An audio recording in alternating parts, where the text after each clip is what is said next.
Okay, so we are 27th of August 2024. I'm actually heading up north now, so I live right on the south coast of England, heading up to Manchester to see Maggie. She secured her very first rent-to-rent, and then I'm going up to see Kyle, who's 19, also secured his very first rent-to-rent as well. So long day on the road, but it should be exciting to show you guys exactly how these secured their very first property from zero property experience. So yeah, I mean, I drive all over the country to see my clients. I love it. It's part of what I do.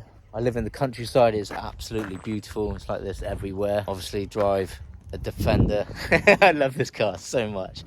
Like, this is why I love driving all over the country, because I just sit in this and it's a beautiful car. But I never thought I'd own a car like this. I actually had an Audi A4 estate. It was an absolute piece of crap. When I started my rent-to-rent business, I bought that car for £500 off of the local farmer about a mile down the road. Now I'm driving this. I just feel so lucky. Like, this is such an incredible car. I absolutely love it so much. I never thought I'd get to the position I am now. When I started my rent-to-rent business, I just saw being successful was someone who inherited money or inherited a business or got lucky. Like, I never actually thought anybody can actually get to a successful position from scratch. The fact I did that, I can easily teach you guys to do exactly the same. And this is why I drive all over the country to meet my mentees at their very first property. So let's get on the road now. Let's get up north. Is it chips and butty, or I don't know, chips and gravy? Get some of that. Experience the northern lifestyle. So let's go.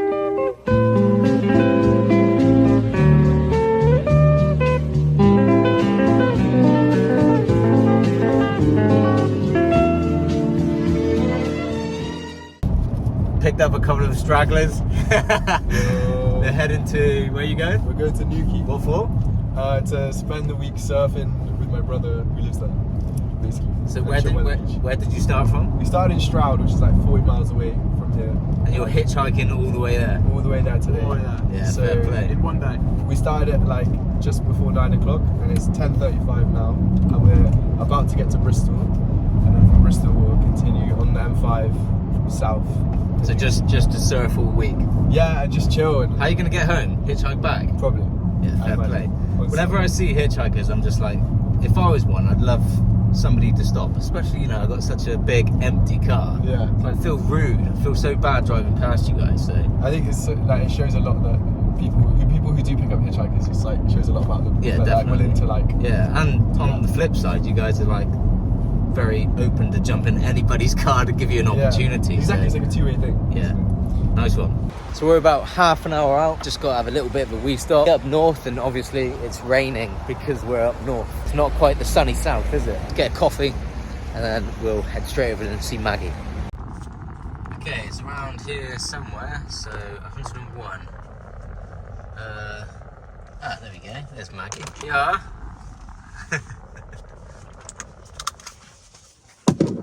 Just outside Maggie and Jonathan's rent-to-rent property. This is their very first property, so they're about to give us a tour. So let's go on in. So listening to Maggie and Jonathan's story, I'm really glad it happened quickly for them, because I think they had so many limiting beliefs. It might have taken a toll on them, you know, because it sounded like, even though it was less than 10 phone calls that they secured their deal, Maggie was struggling. So I think with our support, we would have done our absolute best anyway, but it sounded like Maggie was struggling. So I'm so grateful that it happened really fast for them, and now it's in their mind. They know exactly what they need to be doing. And what a story, you know? What a story. So they're literally in front of me driving. They're taking me for a tour around the Peak District. Yeah, it's absolutely stunning. You know, I love driving roads like this.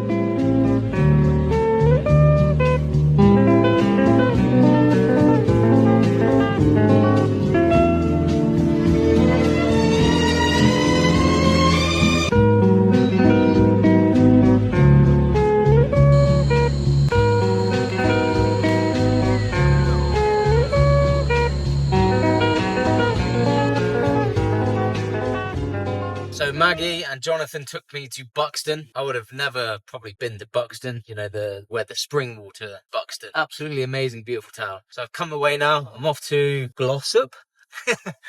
Never heard of Glossop, just south of Manchester to meet Steve and Tiffany. And then, yeah, we'll find a hotel somewhere, go from there. I actually just had a conversation with one of my legacy mentees. She was explaining like the troubles she's had recently with her rent-to-rent business with mice, a tenant that stopped paying rent. So she started to chase him up, and actually it turns out he was in prison. Just made me smile. It's like, you know, I showcase a lot of information and content around starting rent to rent and how it can change your life. Not a lot of when you're actually managing it, what you come across. But even though you come across all these types of problems, it's still so worth it. I had someone message me this week, right, in such a tone of voice, it really wound me up, because I won't go into it too much, but basically the way I do kind of marketing on Facebook, you can get some free downloadable documents from me if I send them across. And I've been really busy recently, and my team had done a post and I never got round to actually replying to the people on the post. And this chap messaged,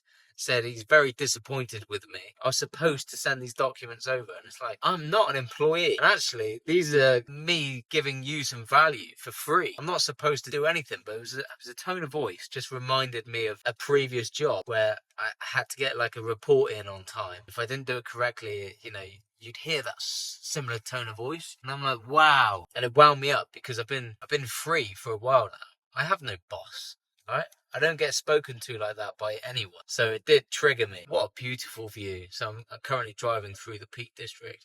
Absolutely amazing view. So yeah, it triggered me. I did actually send over the free resources to this person, but I was like, straight away, you are not my client. I will not be onboarding you. So if you're watching this video, you might as well start to look for another mentor. By your tone of voice, we cannot work together well. You know, I've got to the position I can pick and choose who we work with, and just by that initial message, straight away I've ruled you out. I will not be spoken to like that by anyone. That was one of the main driving forces on why I became financially free, is I never wanted a boss. I didn't want to be spoken down to. I didn't want to be told what to do, you know? So even though you deal with all the problems with running a rent-to-rent business, it's much better to deal with those problems than to deal with people that speak down to you. That's why I've gone down that story. But anyway, on to Glossop. Let's go meet Steve and Tiffany. In other news, music severely affects your mindset, your mood. Like there's two songs that have always been my go-to, and I just want to recommend them to you guys. That if you're, I don't know, going through struggles, you've hit a brick wall, what I would call the rent-to-rent wall, and you're just looking for a bit of motivation or a pick-me-up, you guys got to hold yourself so accountable. It's unbelievable. You need to step into like another mindset of the future you. Sylvester Stallone, before he was very well known, he used to talk to himself in a mirror like absolute shit. He used to call himself disgusting. It's actually quite sad to hear it. That is one extreme. But he used to hold himself so accountable by talking to himself like he was a different person in the mirror. And it worked. It worked for him. And what worked for me was music. You know, really good, inspiring, pick-me-up music. And there's two, right? Bruce Springsteen, Dancing in the Dark. Amazing tune. That will never age. Really does put me in a good high spirit. And the Lumineers, Sleeping on the Floor. Listen to those two whenever you're in a slump or whatever. You'll never go wrong. Long day. Checked into the hotel now. Check out the view. Great big roof. Yeah, so I'm gonna hit the gym and then probably crash out for the evening. So I'll see you guys tomorrow. Yes, this is me at the gym in jeans because stupidly I forgot my shorts. And yes, I'm also wearing yellow socks. Luckily, I don't really care what people think of me, so I could have easily made the excuse of not going to the gym because I forgot my shorts and had like an early night, but it's like, you know, discipline is everything, so no excuses.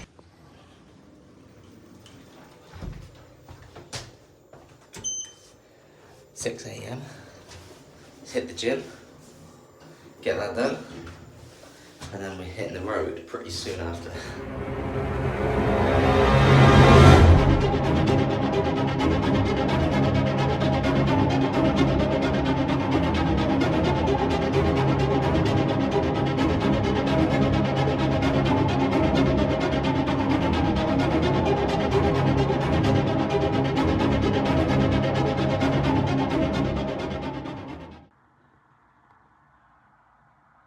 So I didn't actually go to sleep till about midnight, and I set an alarm for 6:15 thinking I'll get into the gym the first thing because I've got a busy day ahead. And I woke up 3 minutes before my alarm, Like, I think that's quite amazing. Don't understand how powerful the mind is. If you want to do something, your mind does it. Your mind tells your body, get up. I used to set an alarm for work, obviously, every morning at 5:15. And if I woke up earlier than my alarm, I'd be so annoyed. So annoyed. But when you actually want to get up and you want to do something like a holiday or gym at 6 o'clock and you wake up before the alarm, I think that's quite a powerful mind to body thing. Just don't understand. So what we'll do now is just having a coffee, enjoying this kind of view of a rooftop, but it's not bad, I suppose. And then we're going to hit the road and get to Preston. Right, let's get out of here, shall we? So that's a room. It's quite a nice room, to be fair. Village hotel, decent gym. Yeah, not bad, comfy nicely.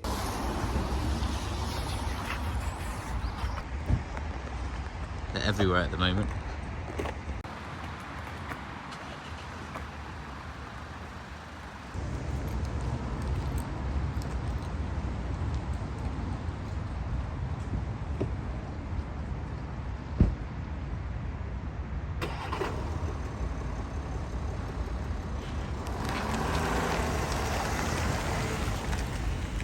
So I'm just in Preston, just gonna grab a coffee.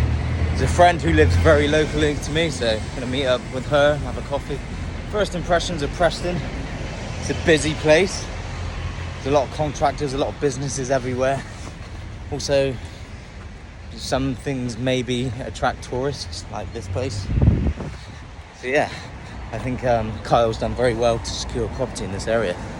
So we'll be going to see him at 10 o'clock, catch up with him, see his property, and then have a catch up afterwards. So yeah, busy day ahead. Let's get to it.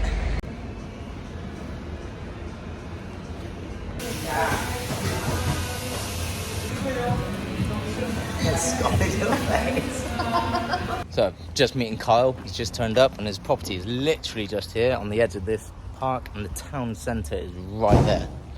Like coffee shops just up there, town centre, literally a 2-minute walk away. So what a perfect location. Yeah, let's go find out all about it. So here's Kyle. Yeah. Is this where your property is? Yeah. In this block? On the left.